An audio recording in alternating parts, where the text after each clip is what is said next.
हिंदी ज्ञान गंगा चैनल में आपका एक बार फिर से बहुत बहुत स्वागत। आज हम जो विषय पढ़ने वाले हैं वो है विशेषण। इस विषय को याद रखने के लिए, जैसे कि मैं अपनी हर वीडियो में बताती हूँ कि मैं कुछ ट्रिक्स आपको बताऊंगी, तो वो ट्रिक्स जानने के लिए आप मेरी वीडियो के अंत तक मुझसे जुड़े रहिए। तो सबसे पहले हम जानेंगे विशेषण की परिभाषा कि विशेषण की परिभाषा क्या है। विशेषण की परिभाषा जो शब्द संज्ञा या सर्वनाम, जो कि आपने पीछे भी पढ़ा है, मेरी वीडियो में आपने देखा होगा, संज्ञा और सर्वनाम इनकी विशेषता को बताते हैं, उन्हें विशेषण कहते हैं। जो शब्द संज्ञा और सर्वनाम की विशेषता को बता रहे हैं उन्हें विशेषण कहा जाता है। कुछ उदाहरणों के माध्यम से हम इस चीज को समझेंगे ताकि ये आपको और अच्छे से विषय क्लियर हो जाए। जैसे पहला उदाहरण हम देखते हैं, घोड़ा तेज भागता है। अब घोड़े की विशेषता क्या है कि वो तेज भागता है, तो इसमें विशेषण हुआ तेज। दूसरा है कविता अच्छी लड़की है। अब कविता की क्या विशेषता है कि वो अच्छी लड़की है, तो अच्छा होना उसकी विशेषता है। अब हम बात करते हैं, जो मैंने आपको ट्रिक के लिए बोला था वो ये है, इन पंक्तियों के माध्यम से हम विशेषण को याद रख सकते हैं, हमें विशेषण याद रह सकता है। संज्ञा या सर्वनाम का जो कहता गुण धर्म वही विशेषण है, यथा काला पीला गर्म। तो विशेषता तो यही होती है कि वो काले रंग का है, वो पीले रंग का है, वो चीज गर्म है, वो चीज ठंडी है। तो ये क्या कहलाती हैं? विशेषताएं। कि संज्ञा सर्वनाम की जो विशेषता उसके गुणों के विषय में बताता है वो क्या कहलाता है? विशेषण। तो इसकी सहायता से आप विशेषण को याद रख सकते हैं। अब हम बात करेंगे विशेषण के प्रकारों की, कि विशेषण कितने प्रकार के होते हैं। सबसे पहला जो विशेषण का प्रकार है वो है गुणवाचक विशेषण। सबसे पहला है गुणवाचक, दूसरा है हमारा संख्यावाचक विशेषण, तीसरा है हमारा परिमाणवाचक विशेषण और चौथा है हमारा सार्वनामिक विशेषण। लेकिन जो संख्यावाचक और परिमाणवाचक है इनके अपने अलग अलग दो आगे प्रकार हैं। संख्यावाचक का पहला है निश्चित संख्यावाचक और दूसरा है अनिश्चित संख्यावाचक। ऐसे ही परिमाणवाचक के अपने दो आगे प्रकार हैं, पहला है निश्चित परिमाणवाचक और दूसरा है अनिश्चित परिमाणवाचक। तो कुल मिलाकर हमारे विशेषण के 4 प्रकार हैं, जिनमें संख्यावाचक के 2 अपने अलग प्रकार हैं और ऐसे ही परिमाणवाचक के 2 आगे अपने अलग प्रकार हैं, जिनको हम आगे वीडियो में विस्तार पूर्वक से पढ़ेंगे। तो हमारा सबसे पहला जो विशेषण है वो है गुणवाचक विशेषण। तो पहले इसकी परिभाषा जान लेते हैं कि गुणवाचक विशेषण की परिभाषा क्या है।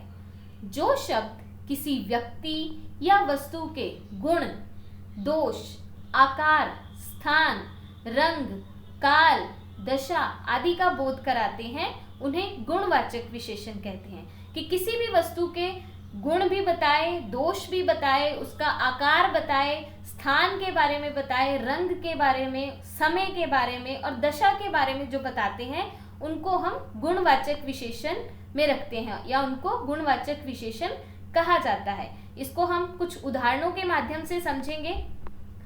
जैसे कि पहला उदाहरण हम लेंगे, तलवार की धार तेज है।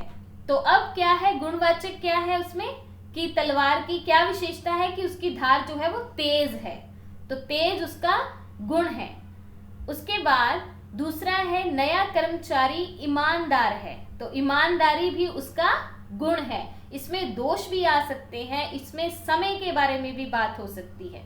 तो गुणवाचक विशेषण वो जो किसी व्यक्ति, वस्तु के गुण, दोष आदि के विषय में बताते हैं। अब हम चलते हैं अपने अगले भेद की ओर, जो कि है संख्यावाचक विशेषण। तो सबसे पहले हम उसकी परिभाषा के विषय में जानते हैं। जो शब्द संज्ञा या सर्वनाम की संख्या का बोध, संख्या यानी कि गिनती, संख्या का बोध कराते हैं, उन्हें संख्यावाचक विशेषण कहा जाता है, जिसमें संख्या के बारे में, गिनती के बारे में बात होती है, जिसको हम थोड़ा उदाहरणों के माध्यम से समझेंगे तो आपको ज्यादा अच्छे से पता चलेगा। जैसे पहला उदाहरण हम लेते हैं, डॉक्टर ने कुछ मरीजों की जांच की। तो अब इसमें क्या है, संख्यावाचक कुछ, जिन चीजों को हम गिन सकते हैं। अब मरीजों की संख्या कुछ है लेकिन गिनी जा सकती है, तो यहाँ पे कुछ क्या है, संख्यावाचक विशेषण। अब दूसरा है, मेरे पास 10 किताबें हैं। तो इसमें 10 क्या है, संख्यावाचक, गिनती, जिसको हम गिन सकते हैं। कितनी पुस्तकें हैं हमारे पास, 10 पुस्तकें हैं, 10 किताबें हैं। अब मैंने आपको जब प्रकार बताए थे तो मैंने बताया था कि संख्यावाचक विशेषण के आगे अपने 2 प्रकार हैं, एक है निश्चित संख्यावाचक और दूसरा अनिश्चित। तो पहले हम निश्चित संख्यावाचक विशेषण के बारे में पढ़ेंगे। जिन विशेषण शब्दों से किसी निश्चित संख्या का पता चलता है उन्हें निश्चित संख्यावाचक विशेषण कहते हैं, कि हमें पता होता है कि कितनी संख्या में चीज है, 1 है, 5 है, 10 है, 30 है, 40 है, कितनी संख्या में हमारे पास चीज है जिनको हम गिन सकते हैं, तो उनकी गिनती हमें दी होती है, उसको हम कहते हैं निश्चित संख्यावाचक विशेषण। जैसे उदाहरण देखते हैं, मेरे पास 4 पुस्तकें हैं। अब हमें पुस्तकों की गिनती दी हुई है, कितनी, 4। तो 4 क्या हुआ हमारा, निश्चित संख्यावाचक विशेषण। हमें पक्के तौर पर बताया गया है कि पुस्तकों की संख्या कितनी है, 4 है। दूसरा उदाहरण, हमारे विद्यालय में 3000 विद्यार्थी हैं।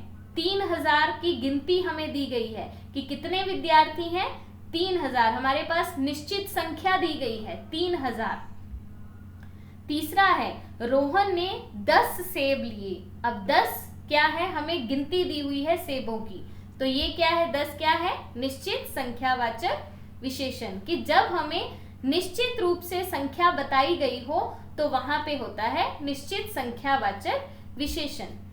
अब अगले जो इसका प्रकार है वो है अनिश्चित संख्यावाचक विशेषण। इसकी परिभाषा क्या है कि जिन विशेषण शब्दों से निश्चित संख्या का पता नहीं चलता। अब पिछली में हमें पता है कि कितनी चीजें हैं, कितनी संख्या है, 5 है, 10 है, 3, लेकिन अनिश्चित में हमें ये चीज पता नहीं होगी, तो उसको हम कहेंगे अनिश्चित संख्यावाचक। हमें नहीं पता होगा कि 10 पुस्तकें हैं हमारे पास, कि 4 पुस्तकें हैं, कितनी हैं। तो इसको उदाहरण के माध्यम से समझते हैं, जैसे कि बाजार में अनेक दुकानें हैं। अब दुकानों को हम गिन तो सकते हैं लेकिन उसकी गिनती हमें नहीं दी गई, संख्या हमें नहीं बताई गई, तो अनेक जो है, अनेक अनिश्चित संख्यावाचक विशेषण है। बिना गिनती के हमें दिया गया, बस बताया है कि अनेक दुकानें हैं, कितनी है नहीं बताया गया, अनिश्चित संख्यावाचक है। आगे है हमारा, फूल वाला बहुत से फूल लेकर खड़ा है। अब बहुत से फूलों को हम गिन तो सकते हैं लेकिन यहाँ पे हमें उसकी गिनती नहीं दी गई कि कितने फूल हैं, उसके पास बहुत से फूल हैं, तो बहुत क्या हो गया हमारा, बहुत अनिश्चित संख्यावाचक विशेषण। अब हम चलते हैं अपने अगले प्रकार की तरफ, जो कि है परिमाणवाचक विशेषण। परिमाणवाचक विशेषण की परिभाषा जान लेते हैं कि जो शब्द संज्ञा या सर्वनाम की मात्रा, नाप तोल का बोध कराते हैं उन्हें परिमाणवाचक विशेषण कहते हैं। मतलब कि इस विशेषण में हम उन चीजों को लेंगे जिनका हम नाप तोल कर सकते हैं, जिनको हम गिन नहीं सकते। जैसे जो चीज लीटरों में होती है, मीटरों में होती है, कपड़ा है, तेल है, ठीक है, उनको हम किस में लेते हैं, परिमाणवाचक विशेषण में, जिसको हम नाप तोल सकते हैं, किलो में, लीटरों में, मीटरों में, उन चीजों को हम लेते हैं परिमाणवाचक विशेषणों में। इसको उदाहरण के माध्यम से जानते हैं ताकि आपको और अच्छे से इसका पता चल सके। जैसे कि पहला उदाहरण है, मुझे 2 किलो आटा दे दो। अब आपको किलो में चीज देगी है, कितनी है हमारे पास, 2 किलो, तो 2 किलो क्या है, परिमाणवाचक विशेषण है। दूसरा है हमारा, तुम थोड़ा पानी पी लो। अब थोड़ा पानी है, पानी या तो लीटरों में होता है, आपने देखा होगा पानी की बोतल में 1 लीटर बोतल या 2 लीटर की बोतल होती है, तो इसमें हमें बताया नहीं गया तो थोड़ा पानी, ठीक है। तो थोड़ा क्या है, हमारा परिमाणवाचक विशेषण है। अब हम बात करते हैं अपने, अब मैंने बताया था कि इसके भी आगे 2 प्रकार हैं। तो पहला प्रकार है हमारा निश्चित परिमाणवाचक।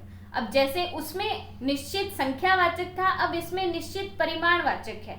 अब निश्चित परिमाणवाचक में क्या होगा कि जब हमें चीजों की निश्चित मात्रा का पता होगा, हमें बताया गया होगा कि 2 किलो आटा है, 5 लीटर पानी है, 3 लीटर दूध है, तो हमें मात्रा बताई गई होगी, निश्चित मात्रा का हमें पता होगा, तो उन्हें कहते हैं निश्चित परिमाणवाचक विशेषण। इसको उदाहरण के माध्यम से जानते हैं, जैसे कि कार में 4 लीटर पेट्रोल डाल दो। अब हमें लीटर बताए गए हैं, कितने लीटर पेट्रोल है, 4 लीटर, तो हमें मात्रा दी गई है।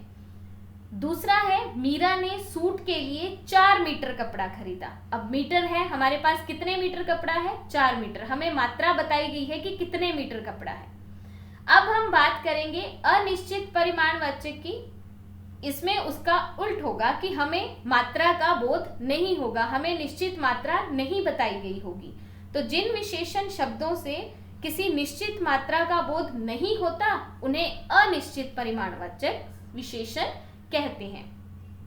जैसे कि स्कूटर में थोड़ा पेट्रोल डाल दो। अब थोड़ा में कितना है नहीं बताया गया, ना हमें बताया है कि 2 लीटर है, 5 लीटर है, नहीं बताया गया, बस कितना लिखा है, थोड़ा, थोड़ा पेट्रोल डाल दो।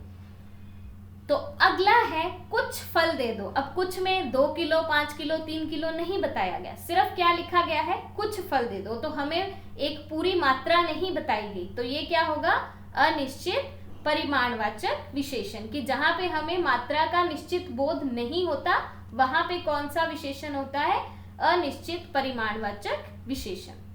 अब हम चलते हैं अपने अगले आखिरी विशेषण के प्रकार की ओर, जो कि है सार्वनामिक विशेषण।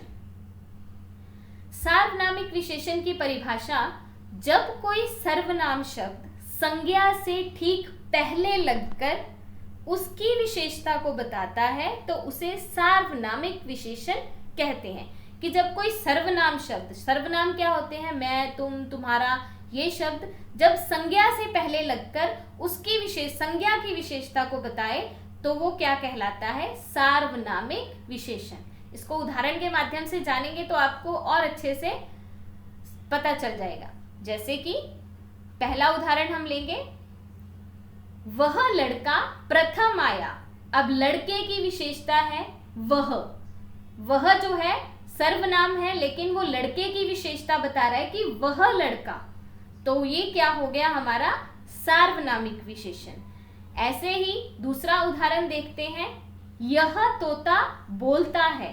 तोते की विशेषता क्या बता रहा है, यह शब्द, तो यह क्या है हमारा सार्वनामिक विशेषण। अब ये सर्वनाम शब्द हैं, लेकिन संज्ञा से पहले लगे हैं। संज्ञा क्या है, लड़का है, तोता है, तो इनसे पहले लगे हैं, तो वो क्या है, उसकी विशेषता को बता रहे हैं, तो वो क्या कहलाएंगे, सार्वनामिक विशेषण। मुझे आशा है कि मेरी इस वीडियो के माध्यम से आपको विशेषण के चारों प्रकारों के विषय में विस्तार पूर्वक जानकारी मिली होगी और विशेषण अच्छे से समझ आया होगा। मेरी वीडियो को लाइक कीजिए, शेयर कीजिए और बेल आइकन दबाना मत भूलिए और मेरे चैनल को सब्सक्राइब कीजिए। धन्यवाद।